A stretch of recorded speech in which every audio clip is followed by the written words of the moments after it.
Hi, this is Josh from the Band and Grill, and our next series is going to be about Thanksgiving, Christmas, fall, if you will, just different items and things in particular that I've noticed over the years with, my family, my friends, so, oh, you're a chef, can you tell me how to make turkey gravy? You're a chef, can you tell me, how do you make really good mashed potatoes? Things that a lot of us have made dozens and dozens of times, but never, just been great. And, like anything that you cook, there's little steps, little hints, little tips, little secrets that collectively make food really, really good. So I didn't get a turkey, but it doesn't matter.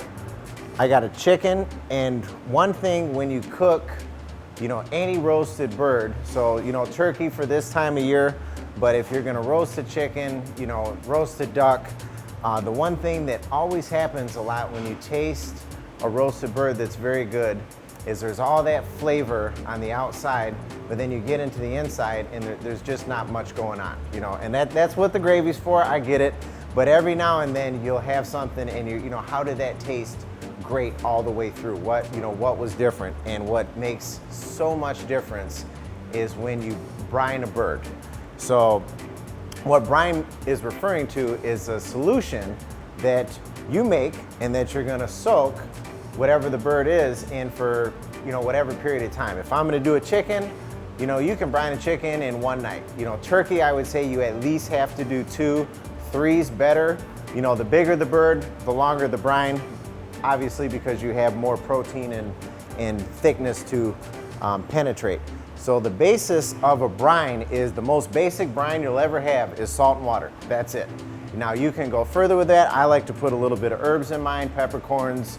If you were, say you really love lemon and herb chicken, you would load your water not just with salt and a few herbs, you would put a lot of lemons in there. So, for this instance, I'm a pretty simple cook when it comes to roasted birds. I just want them to be seasoned all the way through. I love that natural flavor when it's well seasoned. So I have this pan here because what I want to demonstrate specifically is that you're trying to make sure that this process is as pure as possible. You don't want, because this brine's gonna do 2 things. One, it's gonna pull impurities out of the bird and give you a cleaner flavor. But 2, for the big biology fans out there, through process of osmosis, the bird is going to absorb salt also. So you don't want to take, your turkey's going to come in some type of bag, or your chicken or duck, whatever you're using. You don't want to just take that plop and put that in there. All this stuff in here is off flavor. It's bitterness, it's gaminess. So I'm getting all that stuff out of there, and then it's gonna go in just like that. I got a little bucket of soap and water. I'm gonna wash my hands real quick. Now, obviously, you're gonna wonder what goes in your brine. So salt is the first thing that you would use.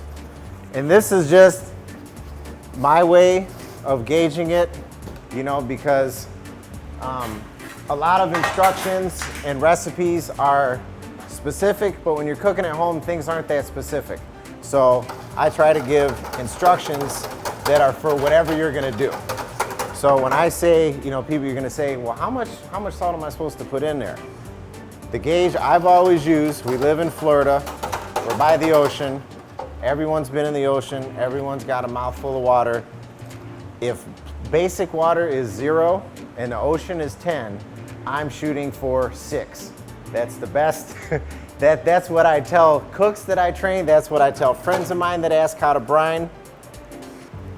And that's it. I've done it so many times that I can look at the amount of water, but I can't tell you how much per gallon. I don't know. But if that makes sense to you, shoot for 6. And then I like thyme in there. I have some bay leaf here.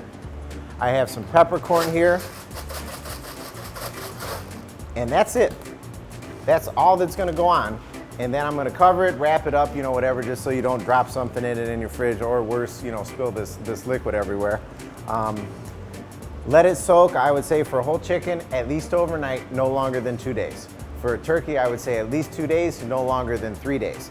And then the thing is with that lower sodium content brine, some people would tell you to do an 8 or a 9 or a 10 as far as the salt strength goes.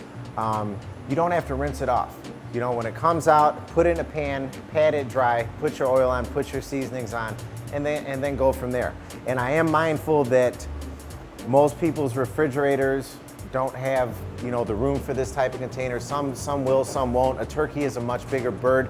So if you're restricted to a container where, say, the brine mixture only covers the turkey this far, then give it 12 hours and then flip it. And then give it 12 hours and flip it, you know. So whatever you're doing, just make sure that both sides get the same amount of time. 12 and 12, 24 and 24, or 18 and 18, however you have to split it. And then one thing that I would also say that I do different than I would with chicken and turkey. Chicken, this is my go-to. Salt, water, thyme, bay leaf, peppercorn. If it was gonna go on the grill, maybe some rosemary. The thing that is different with turkey is a little bit of brown sugar. It gives the turkey a cleaner flavor. It gives a sweetness, not in dessert, but if you had a brine turkey and a non-brine turkey with brown sugar, you would notice the difference. It doesn't make your, you know, I don't want to scare anyone away from using a little sugar. So once again, I can't tell you the exact quantity. All I can tell you is it's about that shade of water, if that makes sense. So if I had to give a rough estimate, I would say a quarter cup of sugar per gallon of water. And then when the turkey's all done, you've patted it off, you've dried it, you've oiled it down, you've seasoned it, or your chicken or whatever you've decided to make. You're gonna come to your oven, it's gonna come out. Here's what you're gonna end up with.